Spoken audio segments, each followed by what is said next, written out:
Hello everyone, आप सभी का हमारे चैनल की ओर प्यार और सपोर्ट को देखते हुए DO LLB सेमेस्टर 4 के PYQ एनालिसिस सीरीज में आज हम फिर से एक नई वीडियो लेकर आए हैं जो कि लेबर लॉ पर 2020 और 21 को छोड़कर 2016 से 23 तक के पेपर को एग्जामिन करके बनाई गई है।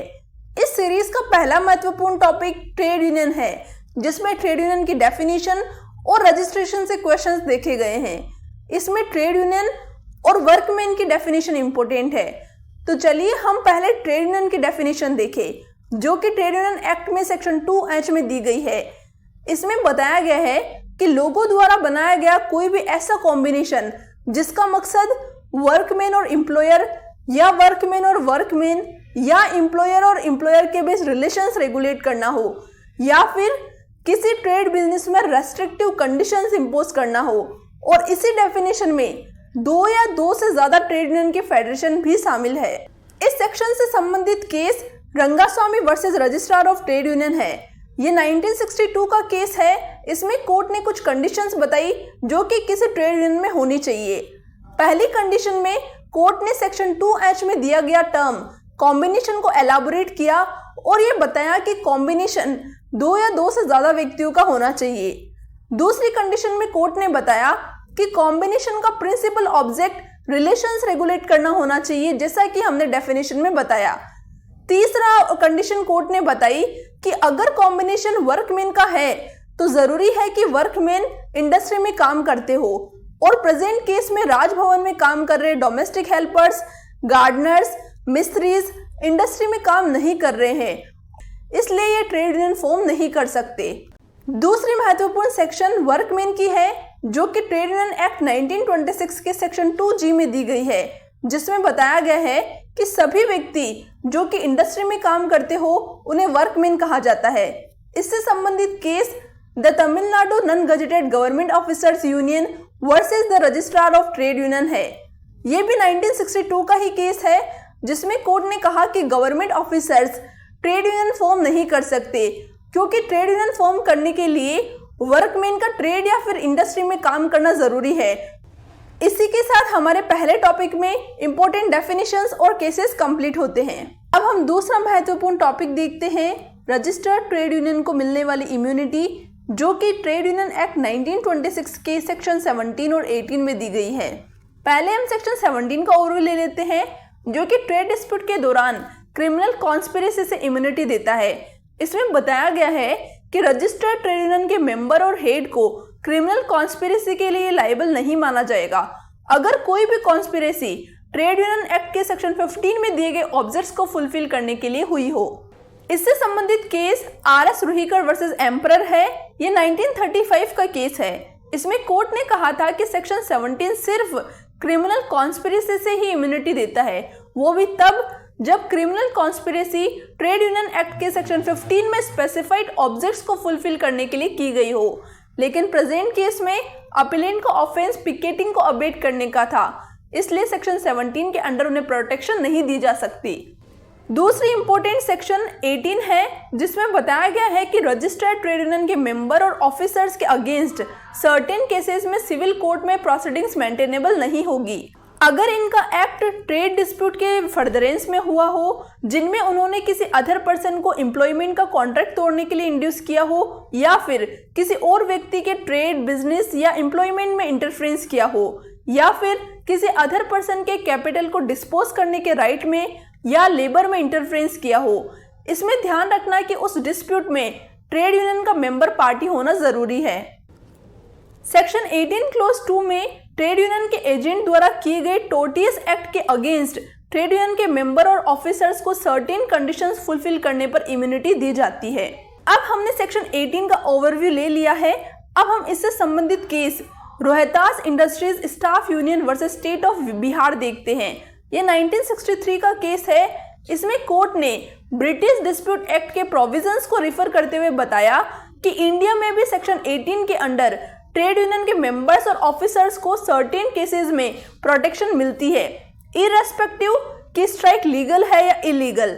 और स्ट्राइक के दौरान अगर कंपनी को कोई भी नुकसान होता है तो वो वर्कमैन के खिलाफ सिविल एक्शन नहीं ले सकते, क्योंकि section 26 of industrial dispute act में क्रिमिनल प्रोसिक्यूशन की बात की गई है और कहीं पर भी सिविल एक्शन की बात नहीं कही गई है। इसी के साथ हमारा सेकंड टॉपिक कंप्लीट होता है।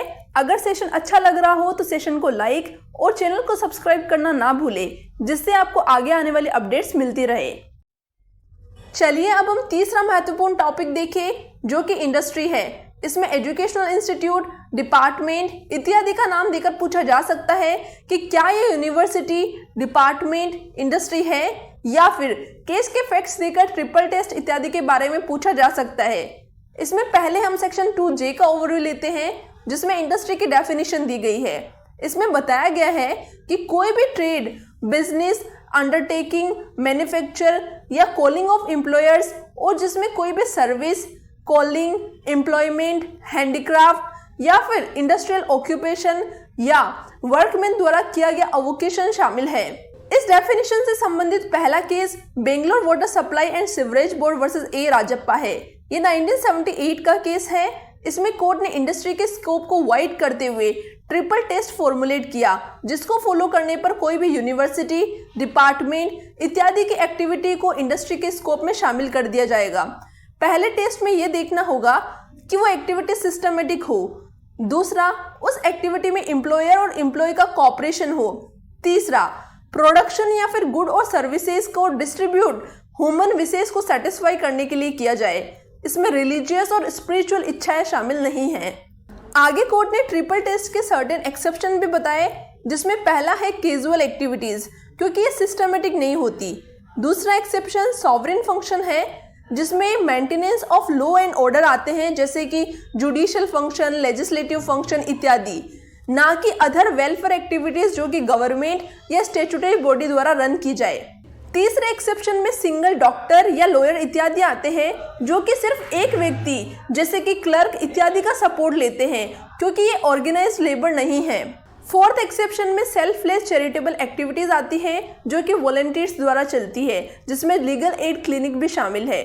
फिफ्थ और आखिरी एक्सेप्शन में small club, cooperatives, research lab, gurukuls इत्यादि आते हैं। अब हम इस टॉपिक से संबंधित दूसरा महत्वपूर्ण केस देखते हैं, जो कि state of UP versus Jaibir Singh है। ये 2005 का केस है। इसमें कोर्ट ने बताया था कि बेंगलोर वाटर सप्लाई केस को लार्जर बेंच द्वारा रिकंसिडर करने की जरूरत है, क्योंकि बेंगलोर वाटर सप्लाई केस में जजेस का डिसीजन यूनानिमस नहीं था और जजेस ने खुद ही कहा था कि ये एकमात्र टेम्पररी सॉल्यूशन है, जब तक कि लेजिस्लेचर द्वारा प्रिसाइज डेफिनेशन नहीं दी जाए। इसी के साथ हमारे तीसरे टॉपिक से संबंधित महत्वपूर्ण सेक्शन और केसेस कंप्लीट होते हैं। अगर आपको सेशन हेल्पफुल लग रहा है तो अपने बैचमेट्स के साथ शेयर करना ना भूलें, जिससे उनके लिए भी सेशन हेल्पफुल हो सके। चलिए अब हम फोर्थ इंपॉर्टेंट टॉपिक देखते हैं, जो कि industrial dispute versus individual dispute है। इसमें सेक्शन 2K में दिया गया टर्म एनी पर्सन से क्वेश्चंस देखे गए हैं, या फिर सामान्य रूप से इंडस्ट्रियल डिस्प्यूट या इंडिविजुअल डिस्प्यूट से भी क्वेश्चंस आ सकते हैं। इसमें महत्वपूर्ण सेक्शन इंडस्ट्रियल डिस्प्यूट एक्ट के सेक्शन 2K है, जिसमें इंडस्ट्रियल डिस्प्यूट की डेफिनेशन बताई गई है।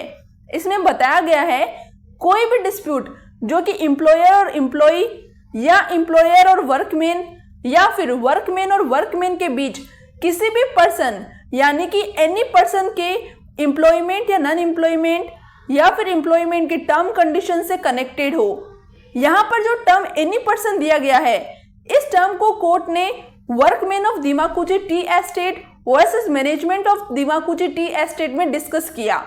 ये 1958 का केस है। इसमें कोर्ट ने कहा कि एनी पर्सन का मतलब हर कोई व्यक्ति नहीं है, एनी पर्सन का मतलब वर्कमैन से है, और वर्कमैन में भी ऐसे वर्कमैन जो कि डिस्प्यूट की पार्टी हो, जिनका इशू सोल्व होना कम्युनिटी के इंटरेस्ट में हो और जिनको सेक्शन 2S में एक्सक्लूड नहीं किया गया हो और इस क्राइटेरिया में अपीलेंट नहीं आते हैं, इसलिए इनका डिस्प्यूट इंडस्ट्रियल नहीं इंडिविजुअल है।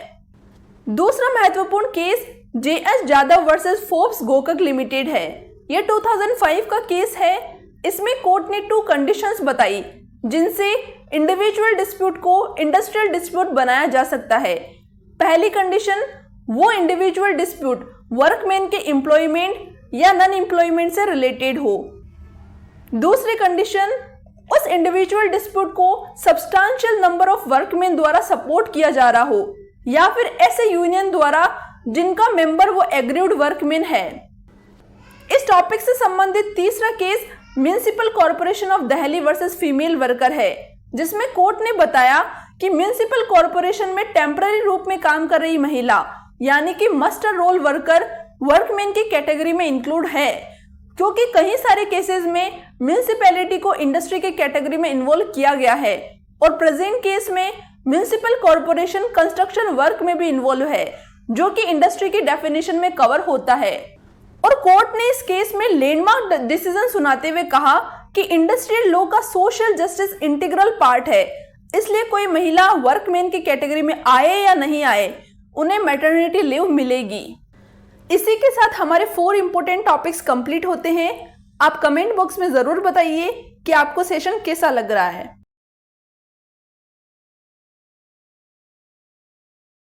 Fifth important topic concept of workman है। इसमें प्रश्न पूछा जा सकता है, क्या teacher, medical representative, banking agent इत्यादि इंडस्ट्रियल डिस्प्यूट एक्ट के सेक्शन 2S में दी गई वर्कमैन की डेफिनेशन में आते हैं? तो इसके आंसर में हम सबसे पहले इंडस्ट्रियल डिस्प्यूट एक्ट के सेक्शन 2S में दी गई वर्कमैन की डेफिनेशन को बताएंगे। इस सेक्शन में वर्कमैन की डेफिनेशन को 2 पार्ट्स में डिवाइड कर सकते हैं। पहला पार्ट इंक्लूजनरी है, जो कि सर्टेन कैटेगरीज ऑफ एम्प्लॉइज को वर्कमैन बनाता है, जिनमें manual, skilled, unskilled, technical, operational, clerical और सुपरवाइजरी वर्क शामिल है। इसी सेक्शन के दूसरे पार्ट में कुछ पर्सन को वर्कमैन की डेफिनेशन से बाहर रखा गया है, जिनमें शामिल है ऐसे पर्सन जो कि आर्मी, नेवी या एयरफोर्स में एम्प्लॉयड है, या पुलिस सर्विस या फिर प्रिजन में एम्प्लॉयड है, या कोई मैनेजरल या एडमिनिस्ट्रेटिव वर्क करते हैं, या ऐसे सुपरवाइजरी पोस्ट पर है जहां सैलरी 10,000 रुपीज से ज्यादा है। इस टॉपिक से संबंधित पहला case Dharangdhara chemical works limited versus state of Saurashtra है। यह 1957 का केस है, जिसमें कोर्ट ने अगारियाज, जो कि सोल्ट मैन्युफैक्चरिंग करने वाले किसान थे, उनको वर्कमैन की डेफिनेशन के अंदर इंक्लूड किया, इस आधार पर कि अगारियाज के वर्क को अपलिन कंपनी के द्वारा कंट्रोल और सुपरवाइज किया जा रहा था। इसी केस में कोर्ट ने control of service and control for service को डिफरेंशिएट करते हुए कंट्रोल ऑफ सर्विस को एक ग्राउंड माना, जिस आधार पर किसी एम्प्लॉय को वर्कमैन माना जाता है। दूसरा case Sundaramal versus government of Goa Daman and Diu है, जिसमें कोर्ट ने टीचर्स को सेक्शन 2S में दिए गए वर्कमैन की डेफिनेशन से बाहर रखा, इस ग्राउंड पर कि टीचर के द्वारा किया जाने वाला काम एक प्रोफेशनल सर्विस है, ना कि इंडस्ट्रियल एक्टिविटी।